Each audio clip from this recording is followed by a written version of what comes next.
Hi guys, samahan niyo ako sa Sea of Clouds, Bye-bye Leyte.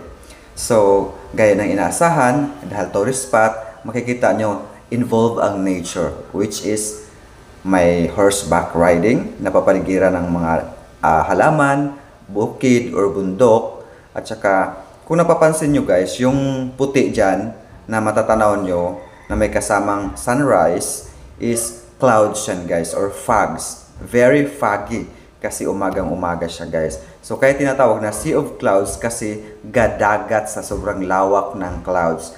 Actually, bundok siya guys na natatakpan ng clouds. Kaya mas maganda kung pumunta kayo dyan, madaling araw para pagsikat ng araw or pagsikat ng liwanag or bukang liwayway ay nandyan na kayo. Kasi mas ma-appreciate nyo yung Sea of Clouds or yung fogs or clouds. So, based on my experience before, mid-90s, pag nandyan ka sa lugar na yan, 2 to 3 meters, hindi mo na makikita yung tao or kaharap mo. Ganun kakapal ang clouds dyan guys or fogs.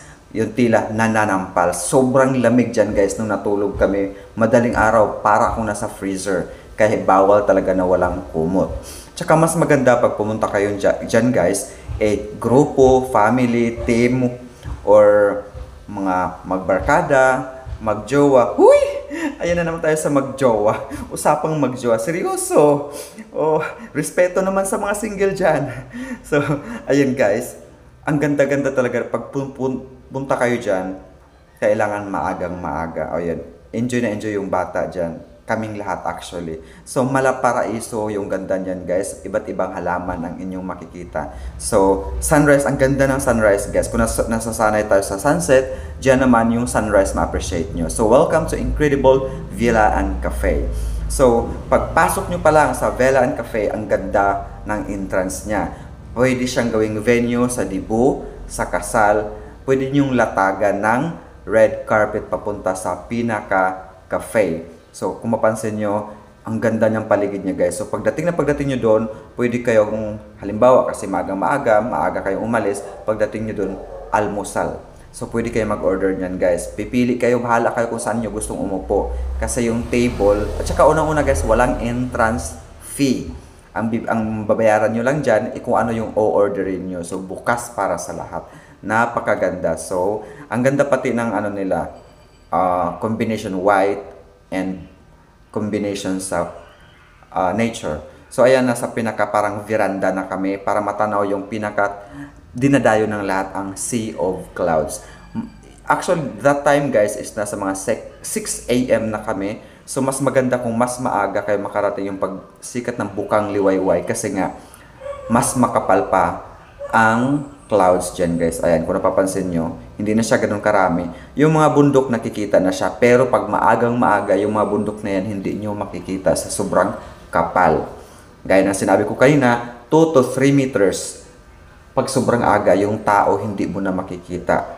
3 meters mula sa'yo dahil natatakpanan sa kapal ng fogs. So kung kayo nagugutom, nandyan yung pang-almusal, tea, mga pagkain, tsaka mga kape. Siyempre, usual na nakikita natin sa almusal. Meron dyan itlog or mga silog, top silog, mga ganun. So, bear in mind, pay as you order and no smoking. So, free to order, basta may pambayad lang guys. So, mas maganda talaga dyan guys, mag-date kayo ng jowa mo para ma-appreciate niya kung gaano siya ka-importante sa'yo. Uy! Respeto sa mga single. So, ayan guys, ang ganda ng napakalinis ng lugar. Hindi ka magsisawa na tingnan kahit pabalik-balik pa ulit-ulit. Lalo na kung pupunta kayo sa pinakailalim niyan guys, pwede din kayong pumunta dyan. So, ang ganda. Kasi ang combination ng white, ng paligid, at saka yung nature na green, parang napakaganda na combination siya guys. So, pagdating namin dyan, syempre, hindi mawawala yung picture taking, para may remembrance. Ayan, tsaka syempre nagugutom na, so kainan. At ako pa naman magpapahuli. Syempre para maramdaman ko at may remembrance na nandyan talaga ako sa lugar na yan. So kailangan kasali tayo sa video, o di ba? Hindi mawawala yan. O, bilang remembrance kasi bihira lang tayo gumala at makipag-engage with nature. So, di ba? Lalo na sa ating mga lumaki sa syudad. So, pagdating mo dyan, ma-appreciate mo talaga, makalimutan mo lahat. Pati jowa mo.